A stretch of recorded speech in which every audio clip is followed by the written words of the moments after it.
Olá, seja bem-vindo a mais uma entrevista aqui do Tempo e Dinheiro. Hoje vamos falar mais uma vez sobre as dificuldades dos produtores gaúchos.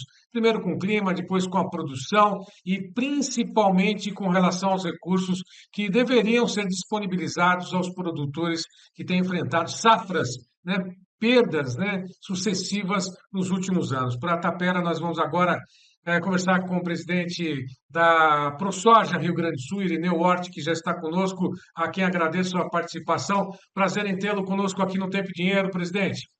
Prazer é todo meu, Sérgio.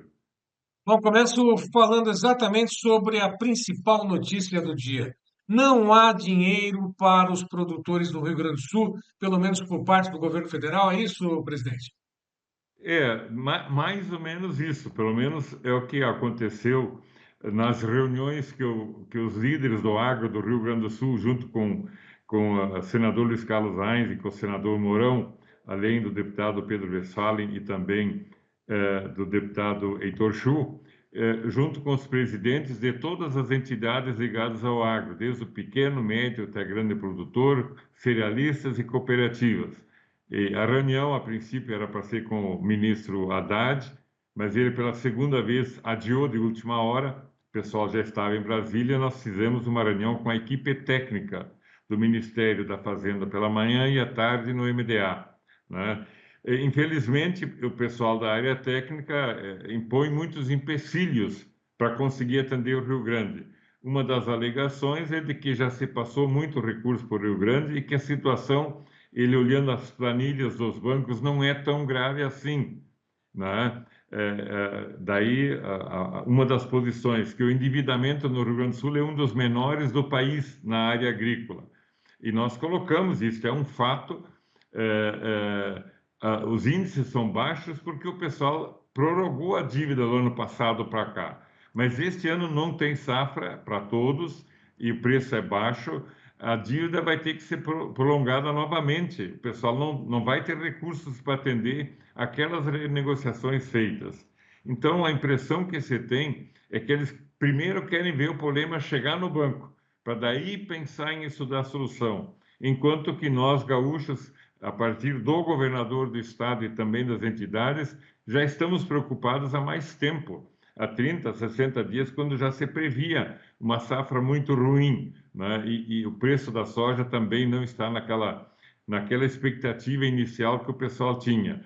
Então, a alegação que se gastou muito, o Proagro, que seria uma solução, o Proagro, 80% do volume de recursos gastos com Proagro no país, segundo a assessoria técnica do Ministério, 80% dele foi para o Rio Grande do Sul, né? E as regras de se fazer Proagro hoje, elas praticamente inviabilizam essa atividade. Então, qual o objetivo da nossa visita lá, Sérgio? O objetivo eram dois. Primeiro deles, prolongar as dívidas no primeiro momento por 6 meses, né? 180 dias, para que no decorrer deste período se pudesse ajustar uma maneira de alongar as dívidas por um prazo maior, dentro do projeto de lei 320 barra 25, que prevê 20 anos para pagamento, né? Para daí então enquadrar o agricultor para poder alongar a dívida a longo prazo, que dá parcelas menores, e o agricultor poder permanecer na sua atividade, poder voltar a plantar nas próximas safras, né? Que do jeito que está, o pessoal está sem limite de crédito, com o nome negativado, né? E pouca gente vai conseguir acessar o crédito daqui para frente, desse pessoal que tem problema sério, né?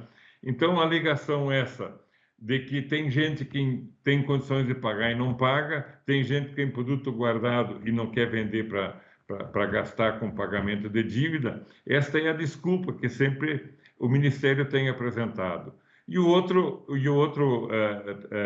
assunto mais importante, então, é esse alongamento, né? E a alegação fácil do governo sempre é aquela que não tem dinheiro. Evidente que em momento nenhum vai ter dinheiro disponível para atender uma necessidade desta envergadura, né? O que precisa é utilizar programas, fundos, existem vários fundos, e nós, inclusive, dentro desse projeto, Sérgio, estamos propondo a criação de um fundo específico para catástrofes, né?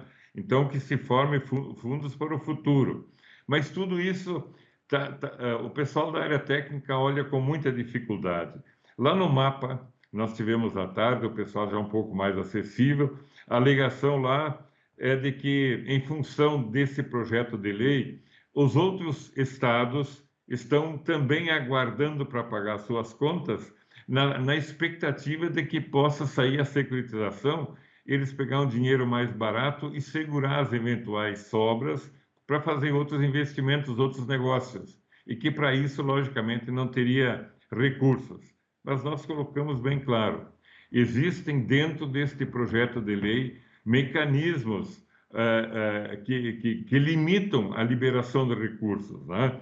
Então, é um projeto amplo, tem vários artigos e algum desses artigos ele é bem claro, para poder se acessar a uma eventual securitização, a lavoura, o agricultor tem que ter propriedade em município que teve problema climático, que tenha tido, o município tenha estado em estado de emergência ou calamidade, ou um laudo técnico que comprove a dificuldade de safra. E neste artigo, praticamente você elimina as regiões onde a agricultura foi bem, mas isso o pessoal não tem olhado com esse detalhe. Então, são todos esses tipos de empecilhos, Sérgio, que o pessoal tem colocado. Qual é a solução? Qual é o encaminhamento daqui para frente? Semana que vem, após a Páscoa, deverá ter uma reunião com a equipe técnica, especialmente do Ministério da Fazenda, para levantar os dados definitivos, especialmente do que os agricultores devem, embora esses números já estejam disponíveis, mas eles querem fazer uma melhor análise, para depois, numa reunião conjunta com a área política do Rio Grande do Sul e da área agrícola, junto com os representantes da área que decide, da área política, do ministro, propriamente dito, poder-se chegar a uma conclusão, né? Então, realmente, o Rio Grande do Sul, que teve esse problema nos últimos anos, está em situação de inferioridade perante a agricultura dos demais estados brasileiros, Sérgio. Bom, presidente, pelo que eu entendi, pela segunda vez o ministro Haddad não recebeu essa importante comissão, né, de representantes da produção de alimentos no Rio Grande do Sul, né, do Estado, né, todos os envolvidos nas atividades aí da produção agrícola, pecuária, mas que tiveram problemas, né, no Estado. E repassou essa responsabilidade de atendimento para uma equipe técnica. O senhor acha que faltou sensibilidade por parte do ministro Haddad? Ou ele não quis colocar a cara para bater e já orientou a equipe técnica para dizer não à primeira reunião ou à segunda reunião dessas sucessivas idas, né, até Brasília? O senhor acha que isso pode ter acontecido? Pedir para a equipe É, técnica já dizer não e não ficar com, por dizer assim, a batata quente nas mãos, ficar bem na fita, como dizem por aí? Na verdade, veja bem, olhando o aspecto macro, o governo federal tem olhado com olhos, digamos, para o lado negativo para a agricultura brasileira como um todo, e para o Rio Grande do Sul com um olhar mais distanciado ainda, em função, com a alegação de que gastou muito extraordinariamente com o Rio Grande, embora nós saibamos que o problema o dinheiro que veio não é tudo aquilo que tem se falado por aí, tá? Veja bem o prejuízo do Rio Grande. Nós temos um prejuízo de 120 bilhões só na área agrícola. Na área do Estado como um todo, juntando os demais segmentos econômicos, o prejuízo do Rio Grande do Sul é de 420 bilhões de reais.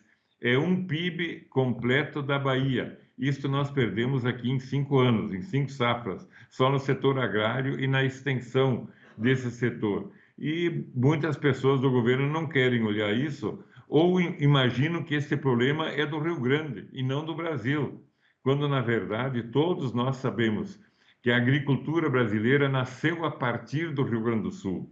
O Rio Grande do Sul, que foi o pioneiro na soja no Brasil, foi o precursor da soja praticamente no resto do país todo. Nós éramos o maior produtor de soja a nível de estado do Brasil. Já estamos em quarto lugar este ano, sujeito, num futuro próximo, baixarmos mais ainda a nossa posição, porque cresceu o Mato Grosso, que é o primeiro, o Paraná, o Goiás passou o Rio Grande do Sul, né? Então, nós estamos numa situação sujeita a perder o quarto lugar até para o Mato Grosso do Sul. E o problema aqui que foi criado, todos nós sabemos que não foi criado pelo agricultor, ele foi criado pelo clima, pela atmosfera. É uma situação que não tem agricultor, não tem político que tem culpa nisso. É uma situação climática. Então, por isso que o Rio Grande não pode ser esquecido neste momento. Tem que ter sensibilidade antes de tudo, né, presidente? Porque se olhar para o Rio Grande do Sul com miopia, né, assim como vê, né, ou não enxerga direito aquilo que se produz aqui, né, a capacidade de produção aqui no Brasil, né, até porque nós temos aí a própria Biov falando a respeito de uma safra, uma estimativa de uma nova safra recorte. E os produtores aí do Rio Grande do Sul, vendo essas informações, ficam, né, há uma depressão, por dizer assim também, não? Chega a esse ponto, não, presidente? Olha, já teve gente que se suicidou aqui e poderá acontecer com mais, infelizmente. A situação para muitos agricultores ela é caótica, né? O pessoal há muitos anos sem ter resultado, se trabalha, produz ou tenta produzir, não consegue pagar aquilo que você investiu na atividade, né? E o desespero começa a pegar, não só no agricultor, como em toda a área subsequente, né? Veja bem, a colheita no Rio Grande do Sul, a média estimada é de 2.280 quilos por hectare, enquanto que os demais estados é 3.600, 3.800 ou até 4.100, que é o estado do Goiás, 4.095 a Bahia. Então nós colhemos meia safra, mas não é só deste ano. É dos últimos 5 anos que nós temos 4 anos com problema de falta de chuva e ainda aquele problema da enchente no quinto ano. Então, é uma coisa que vem se acumulando, né? E o desespero começa a bater. E por isso que existe pela primeira vez, e eu estou na agricultura, em atividades ligadas a lideranças agrárias há muitos anos, né? Mas pela primeira vez a voz é unânime de todas as entidades, né? Desde as entidades que representam o pequeno, médio, grande produtor, as cooperativas, as cerealistas, todos estão com o mesmo objetivo, no mesmo foco, na mesma disposição de exigir as mesmas coisas, né? Não é uma entidade só. E, além disso, o governo do Estado e a área política também. Então, é uma situação de Estado, não é uma situação só do agricultor. E isso que nos parece totalmente desconsiderado pelo governo federal. Por qual razão nós não sabemos, mas infelizmente nós estamos vivendo essa situação. Há possibilidade do mapa ter boa vontade em atendê-los, mas ao mesmo tempo depende da fazenda. E diante dessa situação toda, presidente, como é que fica o futuro do PL, projeto de lei, da securitização? É, uma né, é um balde d'água frio, por dizer assim, um balde d'água em cima desse projeto. Como é que o senhor acompanha essa questão da securitização com essas negativas sucessivas da própria Fazenda, e alongamento de dívida por 6 meses? A securitização, será que vai sair diante desse cenário todo que está sendo desenhado, presidente? Olha, Sérgio, para sair nos moldes que está proposto, talvez seja difícil. Talvez tenha que mudar algum artigo dentro do projeto. Para isso que essas reuniões que têm acontecido paralelas junto ao executivo é na tentativa de negociar aquela proposta que está lá, se tiver que mudar alguma coisa que seja viável, que se mude, porque uma coisa é o andamento através do Poder Legislativo, aprovando lá, vai para o Executivo, que ele pode sancionar ou vetar. Este é um caminho. Agora, se for paralelo a isso, e é o que nós estamos fazendo, negociado, acertado algum detalhe, ou a fonte dos recursos, nós estamos indicando como fontes os fundos, que existem fundos do pré-sal, especialmente, e também de outras áreas, que podem ser usados até porque o dinheiro vai voltar. Ninguém está pedindo nada doado. O que o agricultor ou a agricultura do Rio Grande, o que o Rio Grande pede é um alongamento da dívida. Em vez de pagar amanhã, que se pague dentro de um prazo maior. Este é o objetivo central, né? Então, você dividindo a tua conta para pagar em 20 parcelas, que é o que nós estamos pedindo, cada ano você vai pagar um pouquinho e vai poder continuar tendo crédito, teu nome vai estar limpo para você poder continuar a tua atividade econômica, né? Então, tem muitos que interpretam que é uma doação, não é doação, é um alongamento da dívida. E isso que parece que tá muito difícil das pessoas entenderem ou quererem entender, que pode ter, e acredito que seja, bastante má vontade dentro dessa história toda. E para finalizar com o senhor, tudo isso está desenhando um cenário daquilo que a gente pode imaginar como o governo não querendo mais financiar, não querendo acabar com o Proagro. Será que isso está na intenção, repassar toda esse financiamento para a iniciativa privada, que já passa, né? É o fim do Proagro? O senhor acha que está começando a se desenhar esse final do Proagro, presidente? Olha, Sérgio, se tivesse Proagro, a situação não chegaria neste ponto, porque o Proagro, se você não colhe, o que que acontece? O Proagro vai lá e paga a tua conta e você segue a vida. Mas as regras atuais do sistema de Proagro, elas prejudicam o estabelecimento desse critério, porque pega como base para se estabelecer o valor a ser indenizado em caso de quebra, assim como o valor a ser pago como prêmio, as três últimas safras. E aqui no Rio Grande do Sul, as três últimas safras foram todas ruins. Então, a tua média fica muito baixa. Uma das proposições que nós falamos é que se pega uma média de mais anos, 5, 6, 7, 8 anos, e aí uma média de 8 anos, por exemplo, a tua média de produtividade sobe e o percentual que você vai pagar para indenizar como prêmio para uma futura indenização do Proagro é menor. Do jeito que está agora, como você tem média muito baixa, o seguro do Proagro vai ser muito baixo e o valor a ser pago como prêmio é muito alto, o que inviabiliza. E por isso que muito agricultor não tem Proagro, não fez Proagro, porque não valia a pena economicamente falando, não é? Então, inclusive, teve uma reunião também na terça-feira à tarde, onde participou um deputado e participou especialmente a FETAG, que representa os pequenos produtores, e já se está estudando uma maneira, uma fórmula diferente de estabelecer o Proagro. Ele funcionando, soluciona grande parte ou quase todo o problema de endividamento. Não vai resolver o problema da seca, logicamente, mas vai resolver o problema de saldar as dívidas dos custeios que as pessoas vão fazer no banco. Então tem que mudar a regra do Proagro, isso é importante. Mas lógico, isso é daqui para frente. O passado, o que já aconteceu, aconteceu, e nós temos que solucionar este alto endividamento de grande parcela dos produtores gaúchos para que eles não abandonem a sua atividade, não saiam do campo, não caia a produção do Estado como um todo, o que vai refletir, impactar diretamente em toda a demais economia, transporte, comércio, indústria, impostos, tanto municipais como estaduais, federais. Não tendo produção, não vai ter movimentação financeira e vai impactar em todos os setores.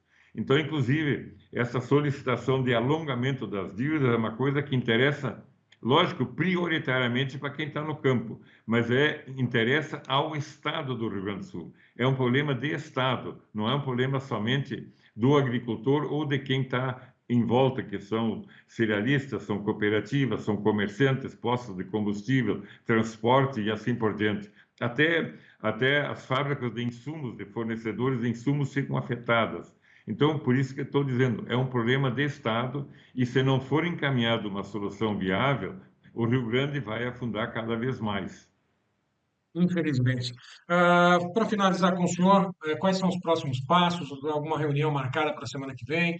Lógico, toda essa Sim, pressão exercida sobre Brasília deve continuar. Quais são as próximas vai reuniões continuar, tem previstas? que continuar. Não dá para nós não vamos se entregar na primeira, né? Na primeira não, já foram vários eventos que já aconteceram no tempo recente para trás, nos últimos 90 dias. Vai ter reunião da equipe técnica agora no começo da próxima semana, logo após a Páscoa, e em seguida deverá ter uma reunião com a área que decide, com a área política, para daí tentar se avançar novamente. Então, as entidades todas deverão retornar para esta reunião, assim como o próprio governador do estado ou seu representante, para tentar negociar e ajustar para que o estado não fique para trás. O estado que no passado foi o pioneiro na produção de alimentos para o Brasil, agora nessa situação que não é culpa do ser humano, que não é culpa de nenhum setor da atividade econômica, é um problema climático e que o país que está indo bem na área agrícola, a produção nos outros estados foi muito boa, né? Então que agora o governo central, que é o responsável pela pátria como um todo, faça a devida correção e ajude o Estado a voltar a atuar normalmente. Por enquanto não há, reforçando aquilo que eu comecei com o senhor no início, né, dessa conversa, que não há dinheiro novo e que, por enquanto, não há uma solução, nem um alongamento de dívidas, sequer ainda essa questão da prorrogação, mas não entrega-se os pontos de Não, forma não, alguma, né, não presidente? tem nada, não tem nada definido ainda, né? Por isso que eu tenho dito, a esperança e a luta vai continuar. Semana que vem vai mais gente, né?